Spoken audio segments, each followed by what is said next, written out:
नशा एक बीमारी है, बीमारी है, बीमारी। मैं अपनी फैमिली से दूर होता जा रहा था। मेरे बच्चे थे, उन बच्चों को प्रॉपर टाइम नहीं दे पा रहा था। मैं गिर जाता था, मैं चल नहीं पाता था।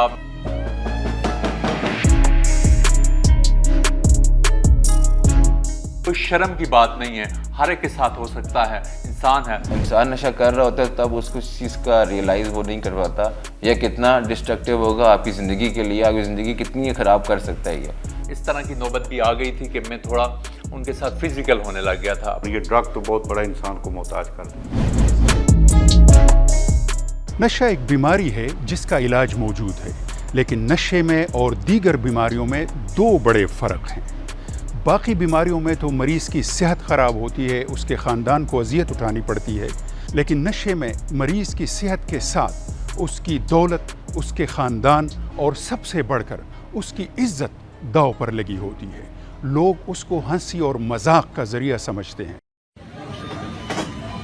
तवज्जो फरमाइए, PIA की परवाज़ PK 1852 इस्लामाबाद रवानगी के लिए तैयार है।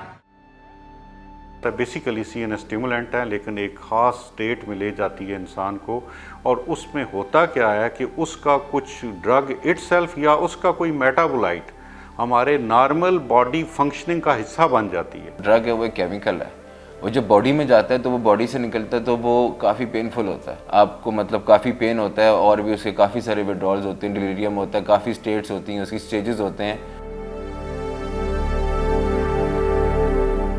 चिड़चिड़ापन आपको उनमें नज़र आएगा, उनमें बहुत ज़्यादा गुस्सा नज़र आएगा, बहुत बेचैनी आपको नज़र आएगी, वो किसी भी चीज़ से सेटिस्फाई नहीं होंगे, वो उनको हर चीज़ में मसला होना शुरू हो जाएगा। अपनी हाइजीन, सफाई का ख्याल वो नहीं रखेंगे, अपने रूम का ख्याल नहीं वो रखेंगे, ड्रेसिंग से लेके पर्सनल हाइजीन तक सब कुछ ख़राब हो जाता है उनका। वॉशरूम में बहुत ज़्यादा टाइम लेना शुरू कर देते हैं, घर से ज़्यादा बाहर रहना पसंद करते हैं, और अगर घर में आएँ भी तो अपना रूम लॉक रखते हैं। मैंने ये रियलाइज़ किया कि एक डिजीज़ डेवलप हो गई है। मेरी स्लीप डिस्टर्ब हो गई, मैं रात को सो नहीं पाता था ड्यू टू दीज ड्रग्स, और इसी तरीके से मैं उन औकात में अपना टाइम गुजारना शुरू कर दिया। मैंने आइसोलेशन में मैं अपने घर वालों के साथ इंटरेक्ट नहीं कर पा रहा था। कैनबिस है या कोई भी एडिक्शन है, वो एडिक्शन इंसान को किसी का कहीं का नहीं छोड़ती। मैं गिर जाता था, मैं चल नहीं पाता था, मैं अपने जो है वो शावर नहीं ले सकता था, जो नॉर्मल एक्टिविटीज़ हैं, मैं खाना नहीं खा सकता था अपने हाथों से।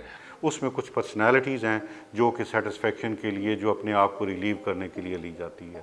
और तीसरा, कुछ ड्रग्स ऐसी हैं जो कि ले लें तो उसके बाद उसके विड्रॉल आते हैं, फिर उस विड्रॉल से बचने के लिए वो कंटिन्यू कर रहा होता है। देखिए, स्ट्रेस तो सबको आता है, कंपनी बुरी सबको मिल सकती है, सो बेटा और बेटी इसमें कैटेगराइजेशन नहीं होती। दोनों पे ही पूरी नज़र रखने की ज़रूरत होती है। बचपन से ही उनके पीयर ग्रुप कौन सा है, कौन से फ्रेंड्स के साथ वो बाहर जा रहे हैं, कौन से फ्रेंड्स के साथ उनकी दोस्ती है, फ़ोन पे किससे बात कर रहे हैं, मोबाइल में और इंटरनेट पे वो सर्च क्या कर रहे हैं, उनका सर्च इंजन ज़रूर आप लोग चेक करें। एडिक्शन इंसान को किसी का कहीं का नहीं छोड़ती। खुदा ना खास्ता अगर आप में ये डेवलप हो गई है तो आप जितनी जल्दी हो सके रिहैब सेंटर जाएं, अपना इलाज करवाएं। इसमें कोई शर्म की बात नहीं है, हर एक के साथ हो सकता है। जब मैं स्कूल के टाइम में था, लाइक अराउंड 8 और 9 क्लास, तो मैंने कैनबिस से स्टार्ट किया था, then alcohol.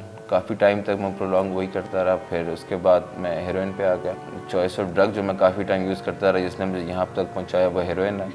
Gathering matters, company matters, उसकी वजह से मेरा जो है ये नशे का जो सिलसिला है ये प्रोलॉन्ग करता रहा, वो बढ़ता गया। अब मेरी एज है 32 ईयर्स का हूँ, तो there is no time left behind. दो तरह की ड्रग्स होती हैं, एक होती है साइकोलॉजिकल डिपेंडेंस, एक होती है फिजिकल डिपेंडेंस। साइकोलॉजिकल डिपेंडेंस तो ये होती है किसी वक्त भी छोड़ी जा सकती है, सिर्फ आदत होती है वो।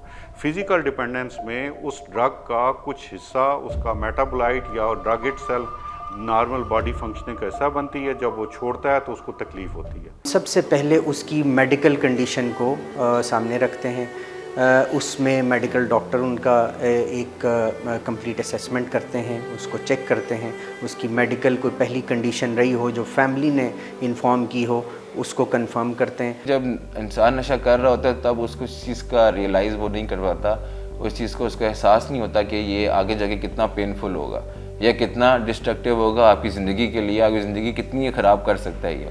उस टाइम तो ये जो ऐसे केमिकल्स है, नशा ऐसा है कि आपके दिमाग को नम कर देता है। अगर आप डायबिटीज़ को अनट्रीटेड छोड़ दें, आप उसका इलाज ना करें, तो वो क्या होगा, इवेंचुअली आपके बॉडी के बाकी पार्ट्स को भी इफ़ेक्ट करना शुरू कर देगी। कोई बंदा अल्कोहल ले रहा है और वो लेता जा रहा है, उसका ट्रीटमेंट नहीं हो रहा, तो इवेंचुअली उसके बॉडी ऑर्गन्स डैमेज होना शुरू हो जाते हैं। ड्रग्स की वजह से आपकी बॉडी ऑर्गन्स डैमेज होना शुरू हो सकते हैं। तो ये एक बीमारी है, इसको एज अ बीमारी लेना चाहिए और इसके लिए हमें ज़्यादा से ज़्यादा अवेयरनेस देनी चाहिए पेरेंट्स को। यूजली मेडिकल एडवाइस की डॉक्टर्स की, साइकाइट्रिस्ट की ज़रूरत पड़ती है, या team of psychiatrist, psychologist and social worker etcetera उसकी ज़रूरत पड़ती है। जो पहला फेज़ पेशेंट का हमारे पास है वो डिटॉक्सिफिकेशन का फेज़ है। उस डिटॉक्सिफिकेशन के फ़ेज़ के अंदर हम उनकी मेडिकल कंडीशन को विद दिस जो उनका नशा है उससे डिटॉक्स के लिए हम पहला फ़ेज़ कंप्लीट कराते हैं। कि मैंने घर पे मेडिसिन ली लेकिन मैं नहीं कर पाया। खुदा न खास्ता आप अगर इस लानत के शिकार हो चुके हैं और अगर आप इसको इग्नोर कर रहे हैं तो इसके जो है वो ख़तरनाक कंसिक्वेंसेस डेवलप होते हैं। ना सिर्फ आपकी फ़िज़िकल हेल्थ जो है वो ख़राब होती है, बल्कि आप मेंटली, साइकोलॉजिकली हर हवाले से डिस्ट्रॉय हो जाते हैं। गवर्नमेंट ऑफ पाकिस्तान ने उसकी कुछ स्पेसिफिकेशन दी हुई है। आप पहले उनसे पूछें जी आपने पूरी की हैं। साइकाइट्रिस्ट है, मेडिकल ऑफिसर है, क्लिनिकल साइकोलॉजिस्ट है, आपका मैनेजर है, आपका प्रॉपर वो रिस्ट्रिक्टेड एनवायरनमेंट है। ये तो नहीं कि वहाँ आप सप्लाई हो रही है बाहर से और आप डिटॉक्सीफाई भी कर रहे हो। ऐसे ये ज़िंदगी अल्लाह की बहुत बड़ी नेमत है और ये दुनिया बहुत खूबसूरत है। इसको खूबसूरत रहने दें, इसको किसी पे डिपेंडेंट ना करें कि आप उस चीज़ के मोहताज हो जाएं।